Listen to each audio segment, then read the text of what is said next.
Assalamualaikum warahmatullahi wabarakatuh.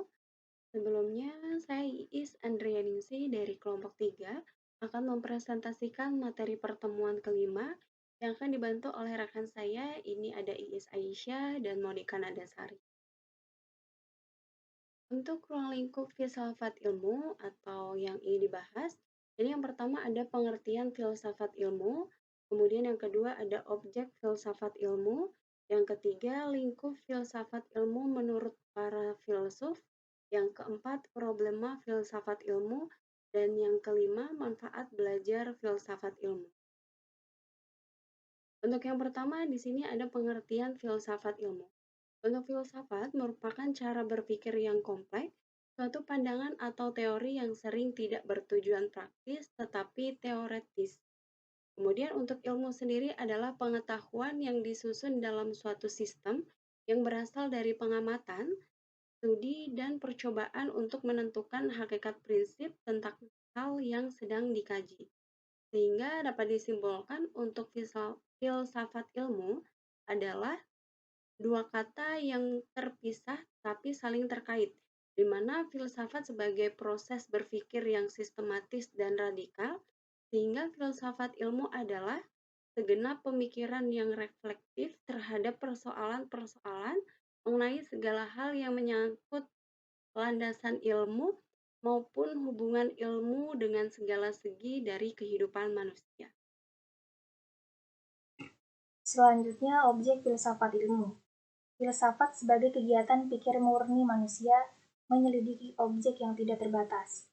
Ditinjau dari sudut isi atau substansi dapat dibedakan menjadi dua, objek material dan objek formal.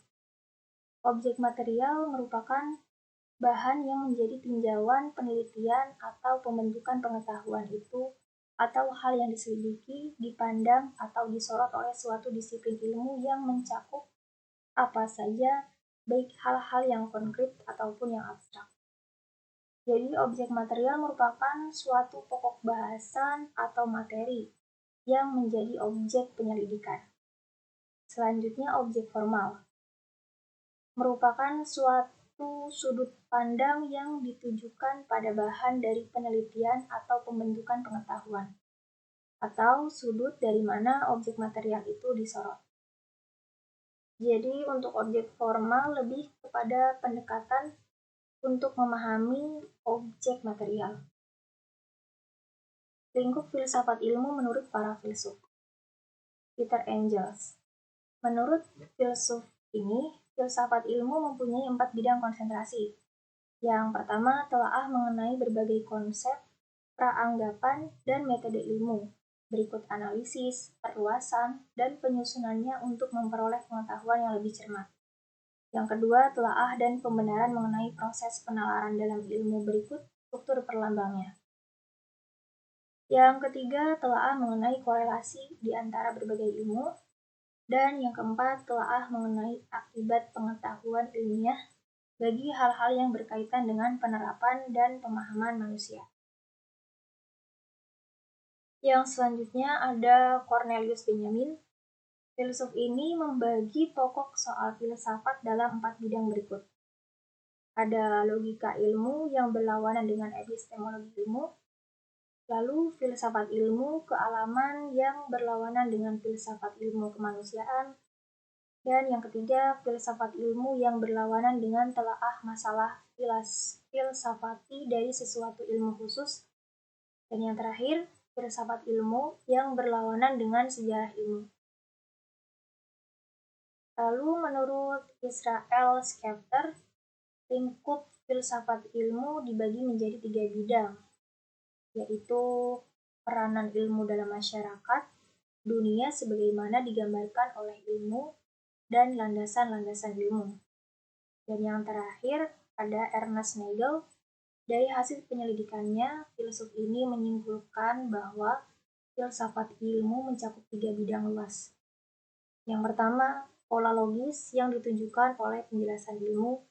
Yang kedua, pembuktian konsep ilmiah. Dan yang terakhir, pembuktian keabsahan kesimpulan ilmiah.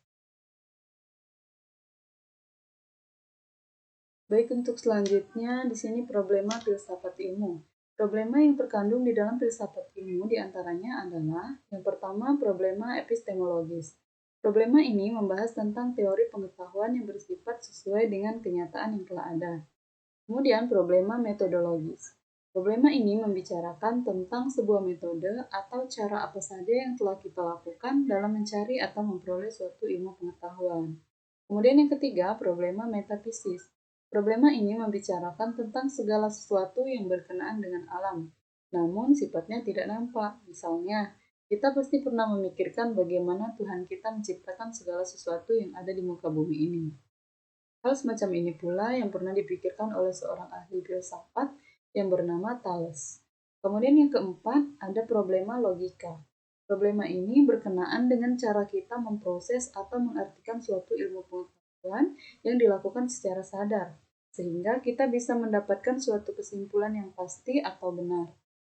Lalu yang kelima, di sini problema etika. Problema ini menyangkut tentang bagaimana cara kita menyikapi berbagai macam perilaku baik buruknya manusia. Kemudian yang terakhir adalah problema estetika.